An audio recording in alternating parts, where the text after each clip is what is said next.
Okay, good morning student. So आज हम लोगों ने स्टार्ट करना है लैंड रिसोर्सेज को। We have done with the forest and water resources, so today is the land resources. So अगर हम लैंड रिसोर्सेज की बात करें तो टोटल लैंड एरिया जो है, ठीक है, तो उसमें अगर हम बात करें तो 175 मिलियन हेक्टेयर्स जो है उसमें अब क्या हो चुकी हुई है, डिग्रेडेशन हो चुकी है। कहने का मतलब कि जितना लैंड का एरिया था हमारा, उसमें से 175 मिलियन में जो रिसोर्सेज थे, कोई भी किसी भी तरीके के रिसोर्सेज हैं, they have been degraded by the humans. Okay, ये डिग्रेडेशन का सबसे मेन कारण क्या है? Soil erosion, water logging and excessive salinity. ठीक है, कहने का मतलब कि जब पानी का स्तर बढ़ता है, ठीक है, तब सैलिनिटी होती है। ठीक है, पानी का स्तर कब बढ़ेगा? जब सॉइल इरोजन होगी। ठीक है, या कह सकते हो कि पानी के स्तर के बढ़ने के बाद भी सॉइल इरोजन हो सकती है। ठीक है, इसका सबसे बड़ा कारण क्या है इन सब चीजों का?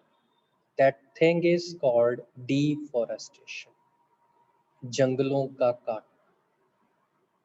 जंगल कटे जा रहे हैं, मिट्टी जिसको के एक स्ट्रॉन्ग होल्ड मिलता था पेड़ों की वजह से, वो स्ट्रॉन्ग होल्ड खत्म होता जा रहा है।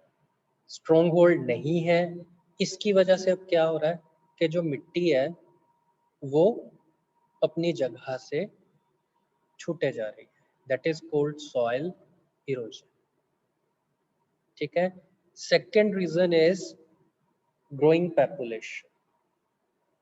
पॉपुलेशन बढ़ती जा रही है मगर जगह रहने के लिए कम है। सो उस जगह को पूरा करने के लिए क्या हो रहा है कि जो जंगल है वो कट रहे हैं ताकि वहां पे घर बनाए जा सके, या फिर आप कह सकते हो कि जहाँ पे खेती की जा रही है वो जमीन बेच के वहां पे क्या हो रहे हैं, घर बनाए जा रहे हैं। ठीक है, इससे भी क्या हो रहा है, इमेंस प्रेशर बन रहा है। ठीक है, हाई डिग्री ऑफ डिग्रेडेशन जो है, ठीक है, वो किसके ऊपर है, किन के लिए है? लैंड रिसोर्सेज के लिए। और इनकी वजह से क्या हो रहा है? क्लाइमेट चेंज हो रहा है। ठीक है, लैंड की डाइवर्जन इंक्रीज हो रही है एग्रीकल्चर से नॉन एग्रीकल्चर की तरफ। ओके, जैसे मैंने अभी बताया कि फैक्ट्रीज लगाने के लिए, जब पॉपुलेशन बढ़ रही है तो घर बनाने के लिए क्या हो रहा है, खेतों के खेतों को बेचा जा रहा है ताकि वहां पे बड़ी बड़ी कॉलोनीज खड़ी की जा सके। आप देख सकते हो आसपास में, ठीक है, अगर बात की जाए तो आप हर जिस तरफ भी आप रह रहे हो, अगर पंजाब में हो तो हर थोड़ी दूरी के ऊपर एक कॉलोनी कटी हुई है, चाहे उसमें एक आधा घर ही बना हुआ है मगर कॉलोनी कटी हुई है। और वो कॉलोनी कटी किस में है? पहले वहां पे खेत थे। ठीक है, तो ये जो है एक बहुत बड़ी प्रॉब्लम बनती जा रही है। ठीक है, प्रोडक्टिविटी जो है लैंड की, ठीक है, वो भी सफर कर रही है। ठीक है, चाहे उसको रिपेयर किया जा रहा है चाहे नहीं। ओके, इंडिया क्योंकि एक बहुत बड़ी एग्रीकल्चर इंडस्ट्री थी, एक बहुत बड़ा एग्रीकल्चर सोसाइटी थी। ठीक है, इसके लिए क्या है कि फूड की डिमांड जो है, ठीक है, फ्यूल की डिमांड जो है, फाइबर्स की डिमांड जो है, वो भी बढ़ती जा रही है जैसे जैसे पॉपुलेशन बढ़ती जा रही है। मगर एनवायरमेंटल सिक्योरिटी पीपल्स की तरफ से डाउन होती जा रही है। हम लोगों को एनवायरमेंट के साथ कोई लेना देना नहीं है। एनवायरमेंट चाहे बढ़िया हो चाहे ना हो, हमारा इससे कोई लेना देना नहीं है। ठीक है, आप में से कोई है जो एनवायरमेंट के लिए कुछ कर रहा है?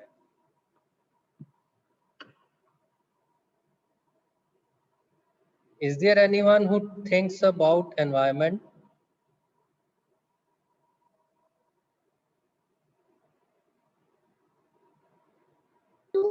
No, sir.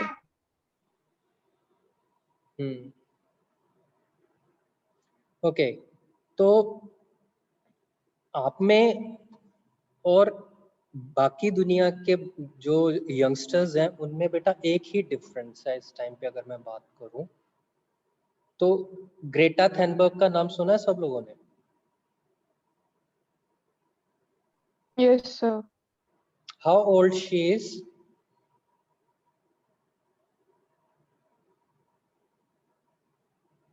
Does anyone know Sir, how old 15 she या इज? 16 की होगी. She is 18 year old. But जब उसने एनवायरमेंट के लिए काम करना स्टार्ट किया था she was 16 years of old. आप में से कितने लोग हैं 16 से 20 के बीच में?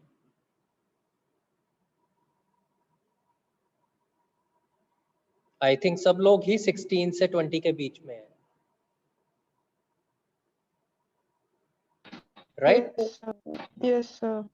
और वो एनवायरमेंट के लिए फाइट कर रही है देशों के साथ, बड़े बड़े प्रेसिडेंट्स के साथ, प्राइम मिनिस्टर्स के साथ, ताकि एनवायरमेंट को बचाया जा सके। And what you people are doing?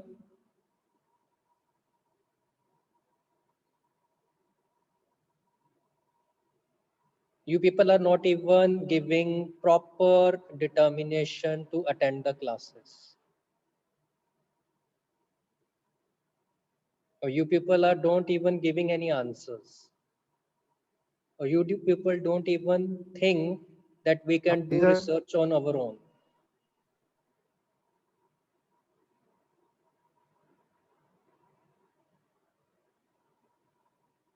This is the difference. I am not talking about only you people. This is the difference in Indian youngsters and the world youngsters.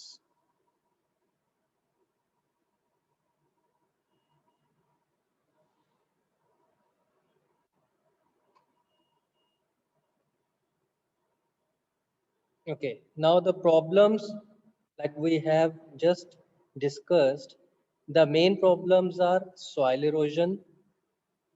It can be water induced erosion or it can be wind induced erosion.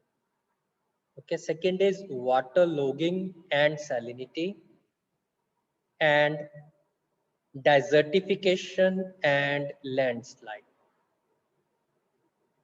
Okay, so ये सबसे main problems हैं। Soil erosion जो है वो पानी की वजह से भी हो सकती है, जैसे कि मैंने पहले बताया था डिफोरेस्टेशन की वजह से, और सॉइल इरोजन विंड की वजह से भी हो सकती है। जहां पे पेड़ नहीं होंगे वहां पे अगर तेज हवा चलेगी तो भी मिट्टी उड़ेगी। वाटर लॉगिंग एंड सैलिनिटी, जब पानी का स्तर बढ़ना स्टार्ट होता है तो पहले वहां पे एक वाइट कलर की लेयर जमनी स्टार्ट हो जाती है, that is called salinity.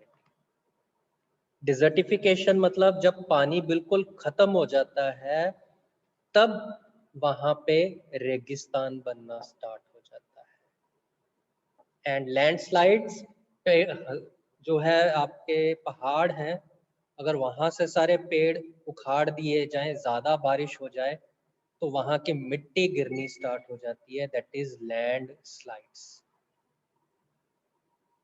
So soil erosion, इसका सिंपल मतलब है मिट्टी का अपनी जगह से उखड़ जाना। So the movement of soil component, especially surface litter and topsoil from one place to another. Soil का ऊपरी सतह, जब ऊपरी सतह के साथ वाली सतह का अपनी जगह से दूसरी जगह तक मूव करना इज कॉल्ड सॉइल इरोजन। और इसकी वजह से होता क्या है, जो फर्टाइल लेयर होती है, उपजाऊ लेयर होती है मिट्टी की, वो अपनी फर्टिलिटी खत्म कर जाती है, वो उपजाऊ मिट्टी खत्म हो जाती है। दो तरीके की सॉइल इरोजन है, नॉर्मल और जियोलॉजिक इरोजन। ओके, जिसके ऊपर होता क्या है कि जो टॉप सॉइल है वो रिमूव हो जाती है, ठीक है, और ये एक नेचुरल प्रोसेस है, ठीक है। Physical, biological and hydrological activities, ये 3 चीजें हैं जो इसमें इन्वॉल्व होती है, ठीक है।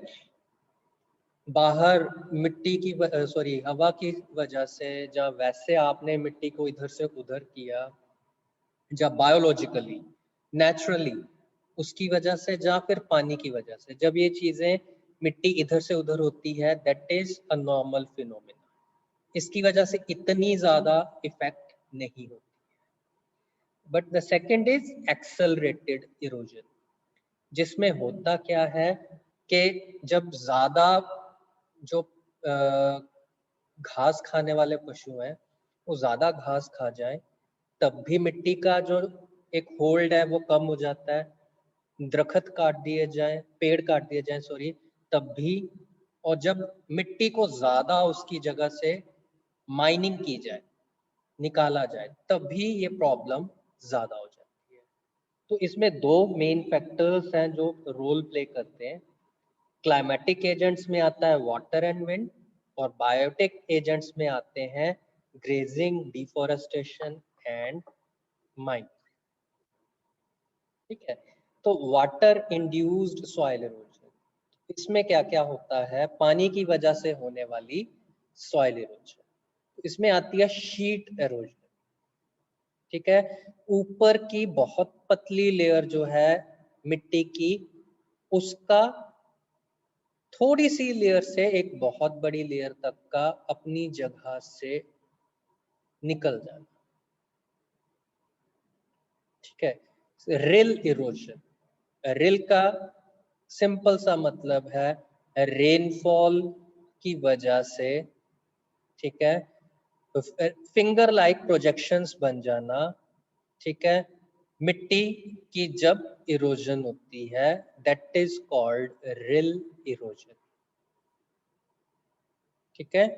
गली इरोजन, ओके, ये तब होती है जब बहुत ज्यादा रेनफॉल होती है, जिसकी वजह से क्या होता है कि बहुत बड़ी बड़ी जो है कैविटीज बन जाती हैं, ठीक है।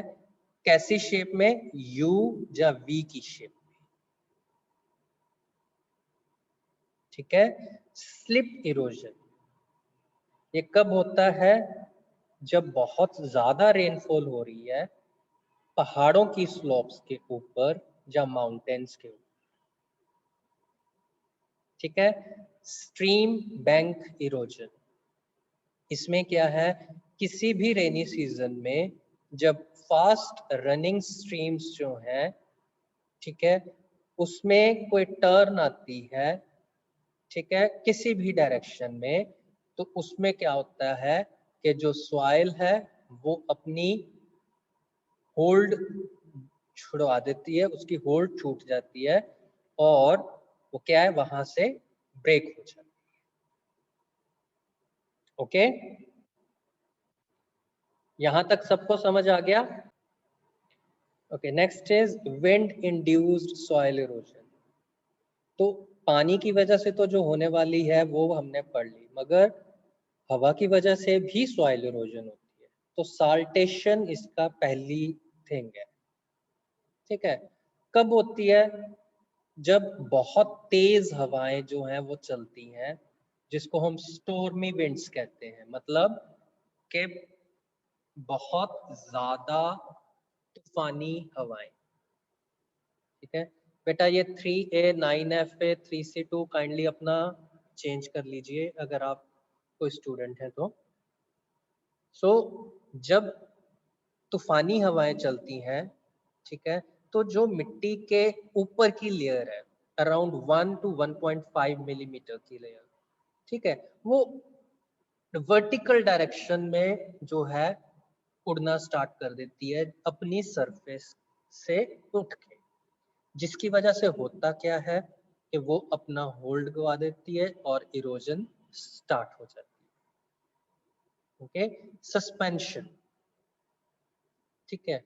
यहाँ पे क्या होता है कि जो बहुत पतले पतले छोटे छोटे पार्टिकल्स होते हैं सॉइल के, जिनका डायामीटर लेस देन 1 मिलीमीटर होता है, वो हवा में उड़ने स्टार्ट हो जाते हैं और बहुत दूर तक चले जाते हैं अगर हवाएं तेज हो।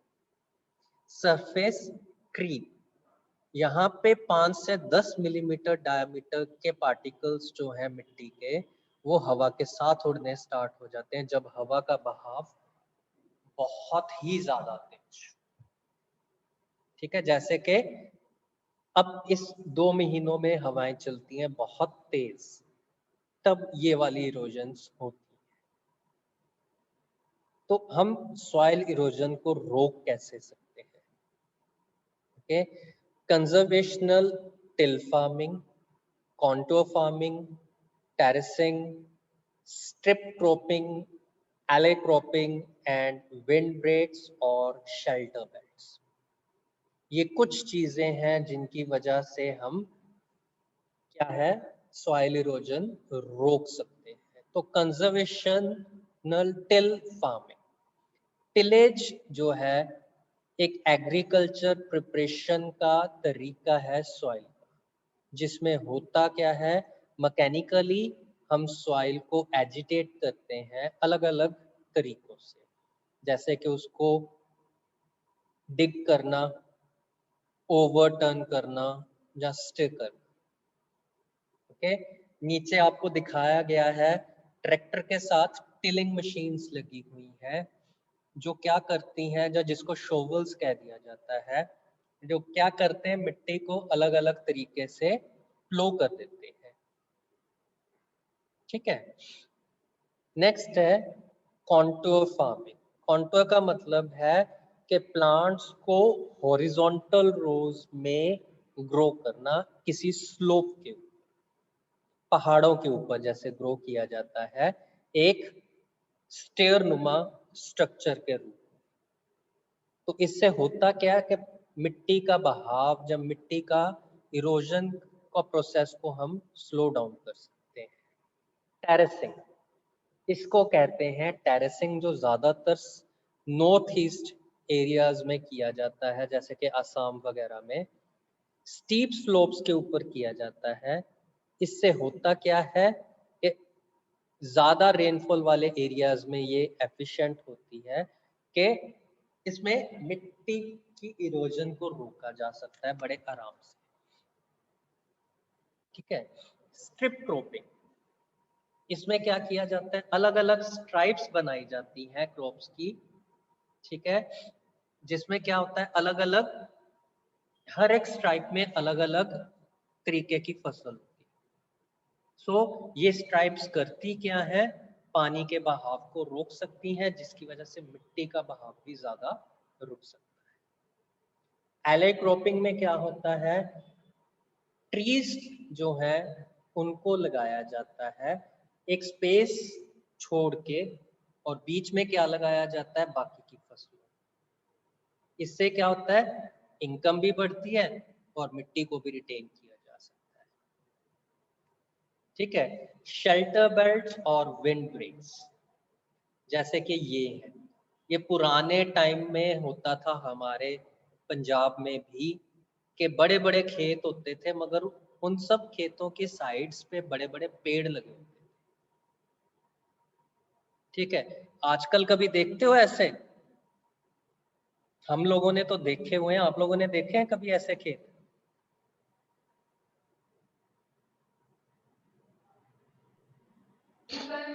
Yes sir. तो क्या यस रिपीट कर सर। कितने बार देखे हैं ऐसे खेत? सर बहुत कम। क्योंकि अब खेत हो गए बहुत बड़े बड़े, मगर बेल्ट्स नहीं है, अब पेड़ लगा ही नहीं रहे, हम काट ज्यादा रहे। होता क्या है कि फसल जिसमें उगाई जा रही है खेत में, उसके सब तरफ श्रब्स या ट्रीज लगा दिए जाते हैं, जो क्या करते हैं, जब तेज हवाएं चलती हैं तो वो मिट्टी को उड़ने से या उसकी इरोजन को रोकने के लिए हेल्प करते हैं। ठीक है, नाउ द वाटर लो, जब ज्यादा इरिगेशन की जाए तब वाटर लॉगिंग होती है। रीजन क्या है कि पोर स्पेसेस जो होते हैं वो पानी से फिल हो जाते हैं और रूट्स प्लांट्स की जो है वो ब्रीथ नहीं कर पाती, जिसकी वजह से कॉलम्स बनते जाते हैं पानी के, ठीक है। और जैसे ही इवेपोरेशन होती है, एक पानी के बाद इवेपोरेशन के बाद वाइट कलर की लेयर जम जाती है, दैट इज कॉल्ड सैलिनिटी, ठीक है। और इसकी वजह से हुआ क्या कि हम लोगों ने डेजर्टिफिकेशन का प्रोसेस स्टार्ट, ठीक है। लैंडस्लाइड्स, कभी किसी ने देखी है लैंडस्लाइड्स? Yes, sir. तो लैंडस्लाइड्स में होता क्या है, ज्यादातर ये हिली एरियाज के लिए हम कह सकते हैं कि जब बहुत ज्यादा तेज बारिश होती है, जब पानी ज्यादा बढ़ जाता है, तो उसकी वजह से होता क्या, क्योंकि पेड़ नहीं है आसपास, तो मिट्टी जो है उसका होल्ड नहीं है, तो होता क्या है, वो अपनी जगह से हिल जाता, ठीक है। तो जैसे ही वो गिरे हिलेगी, उसके रास्ते में कुछ भी आएगा वो सबको डिस्ट्रॉय करती चली जाएगी। इसका कारण क्या है? डैम्स बनने, रेजरवायर्स बनने, ज्यादा सड़कों को बनाने के लिए पेड़ों का कटना, ठीक है। और सबसे बड़ा कारण तो है ही खुद डिफॉरेस्टेशन। सो इन सब की वजह से क्या है, बहुत ज्यादा चांसेस बने रहते हैं लैंडस्लाइड्स के। Next is desertification, okay. So जो कन्वर्जन है प्रोडक्टिव लैंड का to sandy area, that is called desertification. 10 से 25% तक प्रोडक्टिविटी डाउन जा सकती है जब डेजर्टिफिकेशन स्टार्ट होती है, और लैंड प्रोडक्टिविटी 50% तक खराब हो जाएगी जब सीरियस डेजर्टिफिकेशन का प्रोसेस हो जाए, ठीक है।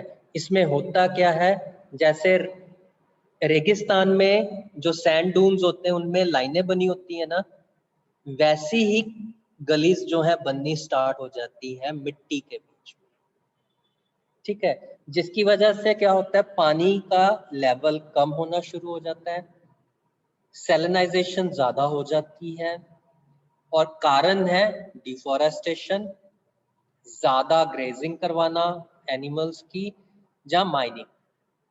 और इसमें सबसे ज्यादा इफेक्टेड एरियाज कौन से हैं?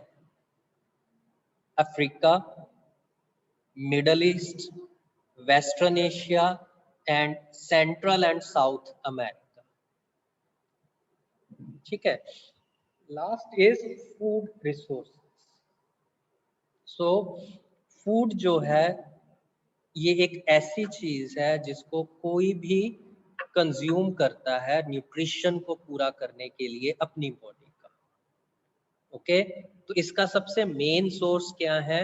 जहाँ प्लांट्स, जहाँ एनिमल्स, जिनमें सब न्यूट्रिएंट्स प्रेजेंट, चाहे वो कार्बोहाइड्रेट हो, फैट्स हो, प्रोटीन्स हो, विटामिन हो, या मिनरल्स। सो इसमें से कई ऐसे एडिबल प्लांट्स या एनिमल्स हैं, ठीक है, जो कि मेजर फूड है ह्यूमंस का, ठीक है। और एग्रीकल्चर जो है वो मेजर सोर्स है फूड कंपोनेंट्स की ग्रोथ का। ये हैं जो हमारे मेजर फूड सब्सटेंसेस हैं, ठीक है। I am not going to name each and every one, okay. So what statistics says कि जो मिनिमम कैलोरी है किसी भी बंदे के लिए एक दिन की, वो है 2500 कैलोरीज पर डे। अगर ये 90% से कम है तो अंडर नॉरिश्ड है, अगर 80% से कम है तो सीरियसली अंडर नॉरिश्ड है, और अगर ये 50% से भी ज्यादा कम है तो माल न्यूट्रिशन, ओके। तो 50 साल जो फूड प्रोडक्शन हुई है पिछले 50 साल में वो ट्रिपल हो गई है। इसका कारण है पॉपुलेशन का बढ़ना। हर साल 40 मिलियन बंदे मर रहे हैं, 4 करोड़ बंदा मर रहा है माल न्यूट्रिशन या अंडर नॉरिशमेंट की वजह से। 300 मिलियन इंडियंस जो हैं वो अंडर नॉरिश्ड है, ठीक है। और 64 कंट्रीज में फूड प्रोडक्शन जितनी चाहिए उससे कम हो, ठीक है। तो सोर्सेज जो है फूड के वो कौन कौन से हैं? एग्रीकल्चर जो है वो वेजिटेबल्स वगैरह या किसी भी ग्रेन्स या वीट, इसके लिए। अगर मीट डेयरी प्रोडक्ट्स हैं तो वो लाइफ स्टॉक, ठीक है। जितना ज्यादा फूड होगा उतनी प्रोडक्शन। एग्रीकल्चर को इम्प्रूव किया जा सकता है, new machines, hybrid technology, improved varieties, ठीक है, एंड इरिगेशन। बट यहाँ पे फर्टिलाइजर्स लिखा है, मगर मैं कहूंगा जो फर्टिलाइजर्स हम यूज कर रहे हैं, केमिकल फर्टिलाइजर्स, वो वाले फर्टिलाइजर्स यूज करके। मीट, मिल्क एंड पोल्ट्री, इसकी कैसे कर सकते हैं? हाइब्रिडाइज टेक्निक्स के साथ, सैनिटाइज्ड कंडीशंस के साथ, डिजीज कंट्रोल के साथ, एंड ओवर ग्रेजिंग को रोक। सो ओवर ग्रेजिंग इसी का एक पार्ट है। तो ओवर ग्रेजिंग में है क्या कि हम क्या कर रहे हैं, इन जानवरों को छोड़ देते हैं उन जगहों पे जहां पे ग्रेजिंग के लिए समान है, फसलें हैं, और ये वहां पे जाके ग्रेज करते हैं और नॉर्मल से ज्यादा ग्रेज करके आते हैं। जिससे होता क्या है, लैंड डिग्रेड हो जाती है, सॉइल इरोजन्स होती हैं, और वहां से यूजफुल स्पीशीज खत्म हो जाती है, ठीक है। सो इसके लिए है क्या, एग्रीकल्चर के इम्पैक्ट्स क्या है? बहुत नेसेसिटी है इसकी। ये तब से है जब ह्यूमंस थे, ठीक है। पहले हम हंटर थे, बाद में हम फार्मर्स बने, ठीक है। और इसकी एक्सेसिव एग्रीकल्चर के इम्पैक्ट्स क्या है, ठीक है। फॉरेस्ट क्लियर होते जा रहे हैं, सॉइल इरोजन बढ़ती जा रही है, और न्यूट्रिएंट्स कम होते जा रहे हैं, ठीक है। नए टाइम में एग्रीकल्चर के क्या इफेक्ट्स हैं? हाई यील्ड वेराइटीज ज्यादा उगाई जा रही हैं, ठीक है। फर्टिलाइजर्स की प्रॉब्लम ज्यादा है, पेस्टिसाइड्स ज्यादा यूज किए जा रहे हैं, वाटर लॉगिंग ज्यादा है, जिसकी वजह से सैलिनिटी बढ़ती जा रही है, ठीक है।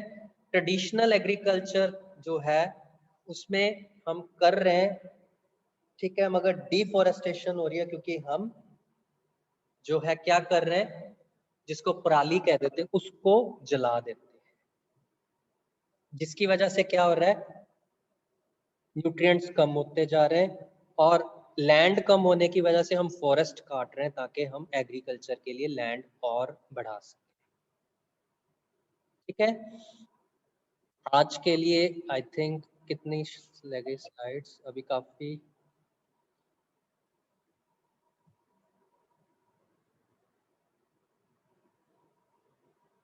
सो मॉडर्न टाइम की एग्रीकल्चर में क्या है कि एनकरेजिंग मोनोकल्चर हमें करना चाहिए, हाई यील्ड वेराइटीज के सीड्स को रख लेना चाहिए, तब यूज करें जब इसका कंट्रोल है या डिमांड है, ठीक है। फर्टिलाइजर्स, नॉर्मल फर्टिलाइजर्स ज्यादा यूज किए जाएं, ऑर्गेनिक खेती ज्यादा की जाए, not the chemical fertilisers should be used, okay.